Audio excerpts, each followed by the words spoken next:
Oh, great. See, we're agreeing again. Would the Trans-Pacific Partnership move American jobs overseas? Would it enhance America's influence throughout East Asia enough to justify that? Right.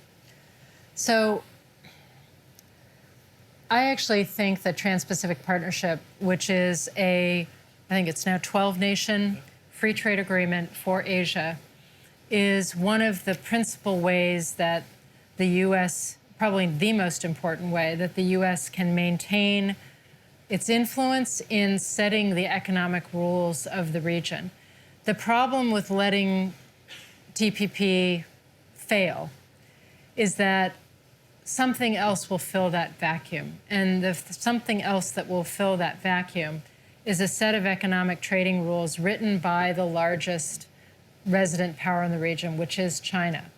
And that will be detrimental to our interests and those of our closest allies and partners. Will there be, I think TPP, as it's called, will both create some American jobs, and it will also cost some American jobs.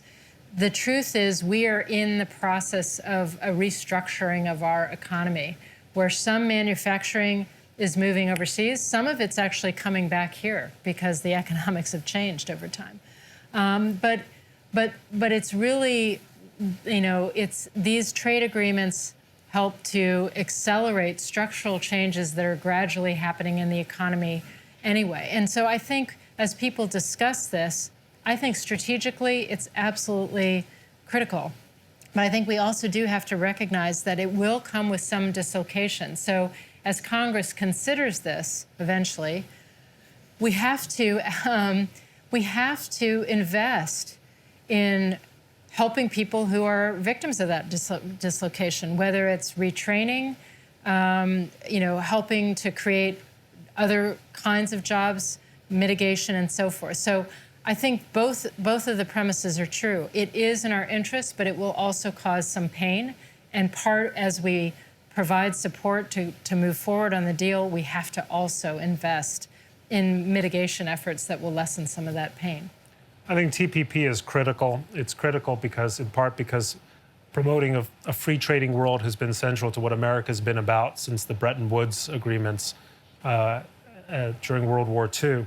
And if we start moving back on trade and start thinking of trade not as a win-win proposition for both sides of the trade, but as a we win, you lose, or you win, we lose, the way my favorite presidential candidate speaks of it, we're on the road to Smoot-Hawley. We're on the road to a dark place that we only got out of after World War II. And it's depressing to me that so many of the leading candidates, Hillary among them, have backed away for, I think, politically opportunistic reasons from endorsing a clear winner for America. I would only say, on the economics, Bastiat, the great French economist, used to write about the seen and the unseen, the visible and the invisible. And one of the paradoxes of trade is that every job lost to trade is visible. But the jobs created by trade are not quite so visible. So yes, a manufacturing company, say Ford, moves a plant to Mexico because labor costs in Mexico are lower than they are in Michigan or I forgot, Indiana. On the other hand, if you're spending less money on a better car, as I think most Americans realize we've been spending on high-quality Japanese cars or Korean cars, that saving is going somewhere. It's being, in effect, reinvested in some part of the American economy. And so the truth is that in the years since NAFTA, the U.S. has been the world's greatest engine of job creation.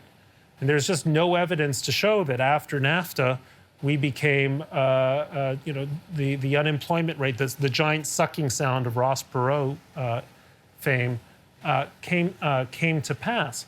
So, I mean, I agree that you have to be mindful of the dislocations that trade agreements cause, but you also have to be mindful that it is in the free trading era, not only that we've managed to create the most prosperous economy in history under, Republican and Democratic administrations, but we've been able to bond the world together in an incredibly virtuous way.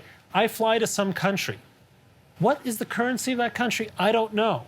I don't care, because if I stick my ATM machine into the ATM at the country X, I'm going to get a perfect exchange rate from the, well, sometimes, but I'm going to get some kind of decent exchange rate from the bank. The transaction will be seamless. It will be taken out of my account in Citibank, and that's kind of amazing.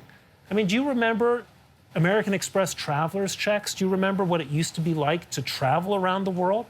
I mean, this is the world America made, to cite another Robert Kagan book. That's a great world. And the world that exists between the United States and Canada, or the United States and Europe, or Japan, let's do what we can to extend it and bring more countries, India, Indonesia, whatever, into the fold of that world, rather than saying, between us and our neighbors, or between us and other countries, it's always winners and losers, and we're going to make them the losers. I think if we engage that kind of thinking, whether it's on trade or military policy, defense policy, we're entering into a dark world again.